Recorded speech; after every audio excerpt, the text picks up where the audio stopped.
DYFI സംസ്ഥാന സമ്മേളനത്തിന്റെ ഭാഗമായി അവതരിപ്പിച്ച നാടകം വിവാദമായ സംഭവത്തിൽ പ്രതികരണവുമായി തിയേറ്റർ ആർട്ടിസ്റ്റ് ചിന്നു ശ്രീലങ്ക രംഗത്ത് വന്നിരിക്കുന്നു. നാടകത്തിന്റെ ഒരു ഭാഗം മാത്രം മുറിച്ചെടുത്ത് പ്രചരിപ്പിക്കുകയാണ്.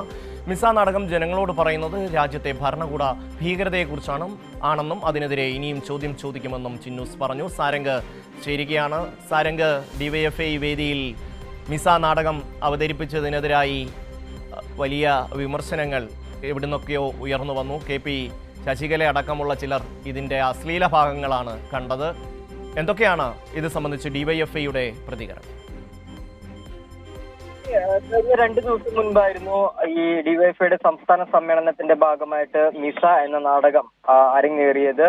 അത് 1975 അടിയന്തര കാലാവസ്ഥ സമയത്ത് ഈ നാടക പ്രവർത്തകയും അതോടൊപ്പം തന്നെ എഴുത്തുകാരിയുമായിട്ടുണ്ടായിരുന്ന സ്നേഹലത റെഡ്ഡി നേരിട്ട പീഡനങ്ങൾ അല്ലെങ്കിൽ അവരുടെ ജീവിതത്തെ ആസ്പദമാക്കിക്കൊണ്ടുള്ള ഒരു നാടകമായിരുന്നു ഈ സമ്മേളന വേദിയിൽ അരങ്ങേറിയത്. എന്നാൽ ആ നാടകത്തിലെ ചില ദൃശ്യങ്ങൾ മാത്രം പകർത്തിക്കൊണ്ട് സാമൂഹ്യ മാധ്യമങ്ങളിൽ വലിയ രീതിയിലുള്ള അശ്ലീലത കലർത്തിക്കൊണ്ടുള്ള വിമർശനമാണ് ഉയർന്നു വന്നത്. അത് പ്രധാനമായും ഈ ഇടതുപക്ഷ വിരുദ്ധരും അതോടൊപ്പം തന്നെ കോൺഗ്രസ് BJP പ്രവർത്തകരുടെയും സാമൂഹ്യ മാധ്യമങ്ങളിലുള്ള പേജുകളിലാണ് ഇത്തരത്തിൽ ഈ നാടകത്തെ മോശമാക്കിക്കൊണ്ട് അല്ലെങ്കിൽ അതിന്റെ ചെറിയ ഭാഗങ്ങൾ മാത്രം അടർത്തിയെടുത്തുകൊണ്ട് ഈ പ്രചരണം നടന്നത്. എന്തായാലും ഈ സംഭവത്തിൽ ഇപ്പോൾ വലിയ പ്രതിഷേധമാണ് ഉയരുന്നത്.